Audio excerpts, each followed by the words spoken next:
Dare Pakistani team, चूड़ियां भिजवा दें, चूड़ियां वो पहन के खेला करो, शायद थोड़ा बहुत फर्क पड़ जाए। जो तुम लोगों के काम है ना वो चूड़ियां पहनने वाले ही हैं। लगे अल भाई, एक इनिंग्स और 103 रनों से भाई ये पाकिस्तान मैच हार गया है। पाकिस्तान का नाम मिट्टी में मिला दिया है, ये क्या किया है? व्हाट इज दिस यार? अब यहाँ पे सिंपल मैं फुरकान भट्टी से पूछना चाहता हूँ, अगर यहाँ पे बाबर आजम होता तो आप बड़ी बातें करते। आज करो ना सलमान अली आगा के ऊपर बात, करो ना बाकी प्लेयरों के ऊपर बात। मैं शुक्र करता हूं कि भाई वो बंदा नहीं था इस टेस्ट मैच में, नहीं तो उसको भाई रगड़ा जाता, बाकी प्लेयरों को माफी मिल जाती। ये जितने भी प्लेयर है ना भाई, ये बाबर आजम के पीछे छुपते थे। तो इससे ये जाहिर होता है ये बड़ी ही बकवास किस्म की बैटिंग लाइनअप है। ना इनके पास टेक्निक है, ना ही टैलेंट है इनके पास। पहली बात तो ये प्लीज अपने जहनों से निकाल दे, टैलेंटेड नहीं है ये, टैलेंटेड नहीं है ये। टैलेंटेड होते तो पाकिस्तान को मैच बना के देते। आपकी टेक्निक अच्छी नहीं होती as a batsman, as a fielder, as a bowler, तो आपको अंडर प्रेशर वो ऑल भी एक्सपोज कर देती है, फिर आपकी वो चीजें एग्जीक्यूट नहीं हो रही होती। यही हमारा मसला है। जब तक प्लेयर के अंदर कॉन्फिडेंस नजर नहीं आएगा, क्या आप जब कॉन्फिडेंट फील करते हैं, आपने क्रीज यूज की है कि नहीं की है? मैंने क्रीज यूज की है, मैंने कभी रुक के भी बॉल किया है, कभी बॉल करके फॉलो थ्रू भी किया है, वो भी अच्छा। असल चीज कॉन्फिडेंस तो नजर आए ना मुझे भाई बॉलिंग करते हुए। जब कॉन्फिडेंस नजर आएगा तो सारा प्रोसेस आपका ठीक होगा। हमारे नसीब में ही नहीं है। हमारे नसीब में दूसरी टीमों को स्कोर करता हुआ देखना है, हमारे नसीब में खुद स्ट्रगल अपनी देखनी है। बार बार हर बार, कभी बॉलिंग में, कभी बैटिंग में, कभी कैप्टनसी में, कभी फील्डिंग में, कभी इस तरह कभी उस तरह। पाकिस्तान क्रिकेट बोर्ड से गुजारिश है कि फिल 4 इस टीम को वापस बनाएं, क्योंकि इस तरह के टेस्ट क्रिकेट का कोई फायदा नहीं, जिसके अंदर वन साइडेड मैच हो रहे हैं, दूसरी ऑपोजिशन को कोई बंदा चैलेंज ही नहीं कर रहा, ना कोई थ्रेट है, तो क्या फायदा 3 मैचेस की सीरीज खेलने का? वहां पे टूर करवाने भेज दें इनको, कोई मसला नहीं है। कहो यार बीच पे जाओ, समर चल रहा है, वहां पे आइसक्रीम खाओ, फलूदे खाओ। मैच का तो कोई लेना देना ही नहीं है। और मैच का तो पता ही था कि मैच तो हारना ही है पाकिस्तान ने, लेकिन इतने गंदे तरीके से हारना था इसका अंदाजा नहीं था। मुझे लगा कि चलो यार 250 तक, 225, 250 तो कर ही लेंगे। हैरी ब्रुक की बात करते हैं, ये है कॉम्पिटेंसी, ये है मेरिट, ये है थिंकिंग प्रोसेस। हमारा क्या है, 3 आउट किए, चौथा हम 8वें ओवर में कर लेंगे। कैसे आ रहे हो, कैसे आ रहे हो मेरे घंटे के, जिम्बू के, लंडे के किंग? मुझे बताओ ना, मुझे बता। अरे वाह, ये कैसे आ रहे हो, मुझे बताओ ना। ये क्या है, एक इनिंग से हार गए हो, एक इनिंग से हार गए हो। 3 टेस्ट मैच है, पाकिस्तान विल 3-0। और बता, खुश हो गया कि नहीं? हम खुश हैं इस मामले में, लेकिन पिछले रिकॉर्ड जो है वो इसके बरक्स जो है वो बताते हैं। 1996 से नहीं जीत सके हम। जी बिल्कुल, 2026 है, 30 साल हो गए। बिल्कुल। और वही हुआ जिसका डर था। पाकिस्तान टीम का बड़ा इम्तिहान, और बड़े इम्तिहान में पहले ही सबके हाथ पैर फूल गए और पाकिस्तान टीम ऑल आउट हो गई। तो मतलब चाहे हम शुरुआत बुरी करें, बाद में रिकवरी करें, या शुरू अच्छा करें, बाद में विकेटें गिरना शुरू हो जाए, हमारी एक्चुअली जो इस वक्त पोजीशन है ना वो यही है कि अच्छी टीमों के खिलाफ 150, 200 बहुत हुआ, 250।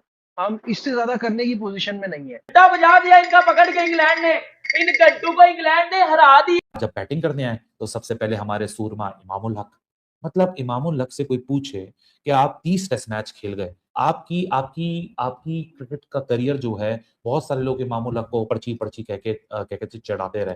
मैंने कभी ये बात नहीं की, बल्कि मैंने इमामुल हक को बहुत दफा डिफेंड किया इस टाइटल के ऊपर कि यार आपको क्रिकेटिंग इख्तिलाफ है ना, तो आप क्रिकेटिंग इख्तिलाफ करें, आप ये पर्ची शर्ची मत बोला करें। लेकिन जब मुल्क को जरूरत पड़े उस वक्त आपकी जो इंपैक्टफुल इनिंग्स है, आपका एक्सपीरियंस है, मतलब 95 टेस्ट फर्स्ट क्लास मैचेस, उसमें से 30 जो मैचेस हैं वो आपके टेस्ट क्रिकेट के मैचेस हैं, यानी इंटरनेशनल मैचेस हैं। आप तकरीबन कोई लगभग 60 इनिंग्स खेल चुके हो इंटरनेशनल लेवल के ऊपर। दुनिया में क्रिकेट आपने खेली और आप टेस्ट स्पेशलिस्ट हो, आपको इस एक मैच के लिए प्रिपेयर होकर आना होता है, और ये परफॉर्मेंस आपने लगाई है। बेसिकली ये पाकिस्तान की कौम जब इंडियन प्लेयर्स का मामला हो ना तो बड़ा टेक्निकल बन जाती है। रोहित शर्मा से बताओ, टेक्निकल टांगों के नीचे से जमीन खींच ली, दे दिया पूरा बल्ला। तो ये एक शर्मनाक शिकस्त पाकिस्तान को इंग्लैंड ने दी है, पाकिस्तान की क्रिकेट को एक्सपोज किया है। पाकिस्तान के कप्तान, chairman selection committee, coaching staff, सबको शिकस्त हुई। इवन पाकिस्तान ने टेल से भी रन खाए, टेल ने भी जो पाकिस्तान के खिलाफ जो है वो रन किए, लेकिन पाकिस्तान के जो बैट्समैन है वो उस तरह से रन करने में बुरे तरीके से नाकाम रहे। एक बार फिर से अजान अवैस जो है वो आउट होकर चले गए, 9 रन ही अजान अवैस ने बनाए और वो बाहर चले गए। और इमामुल हक साहब की अगर आप बात कर ले तो नॉर्मली उनके बारे में ये बात जो कही जाती है किसी हद तक ये सच भी है कि जहां बैटर बड़े होते हैं वहां इमामुल हक अक्सर बहुत जल्दी बाहर खड़े होते हैं। मैं तो कहता हूं कि अभी अगर इंग्लैंड बोले कि भाई आप एक तीसरी बारी भी कर लो, तीसरी बारी भी आप करें, बैटिंग करें, तो इनसे वो जो ऊपर रन हैं वो फिर भी नहीं उतरने। तीसरी दफा और अजीब अजीब बातें हो रही हैं। वो ब्रॉड कह रहे हैं कि भाई ये बहुत ही घटिया टीम आई है पाकिस्तान की, पता नहीं कितने अरसे में। लेकिन इनके हालात वही हैं, ना किसी से फील्डिंग होती है। मतलब यार अजान अवैस वो जो उसने रूट ने चौका मार के 50 की है, उससे भी डाइव सही नहीं लगी। अंदाजा करो, ठीक है अब्बास 36 साल का हो गया, बूढ़ा हो गया, तो किसकी जाके हम जाके मिन्नतें करें कि इस तरह की क्रिकेट देखने को कोई फायदा नहीं। मन्नी तरन्नी पर्ची जिसने कसम उठाई हुई है कि सारी जिंदगी जिसने अपने बल्ले से, जिसने अपनी जो है वो बैटिंग से पाकिस्तान को कोई एक मैच भी इस बंदे ने सारी जिंदगी भाई नहीं जितवाना। आप लिख के रख लें, ये अब मुहावरा बन जाएगा। कोई गुस्से में ना एक दोस्त दूसरे दोस्त को कहेगा कि मैं तेरे साथ वो वशर करूंगा जो हैरी ब्रूक ने पाकिस्तानी बॉलर्स के साथ बोला था कि मैं पाकिस्तान की टीम को शाबाशी दूंगा, इनके शोल्डर पे बोलूंगा शाबाश, वेल डन, अगर ये किसी तरीके से एक इनिंग्स की डिफीट से बच जाएं, एक इनिंग्स की डिफीट से बच जाएं। लेकिन नहीं भाई, वो एक इनिंग्स की डिफीट क्या मैं पता नहीं है, हम बनी नहीं है, हमारे नसीब में नहीं है। हमारे नसीब में दूसरी टीमों को स्कोर करता हुआ देखना है, हमारे नसीब में खुद स्ट्रगल अपनी देखनी है, बार बार हर बार, कभी बॉलिंग में, कभी बैटिंग में, कभी कैप्टनसी में, कभी फील्डिंग में, कभी इस तरह कभी उस तरह।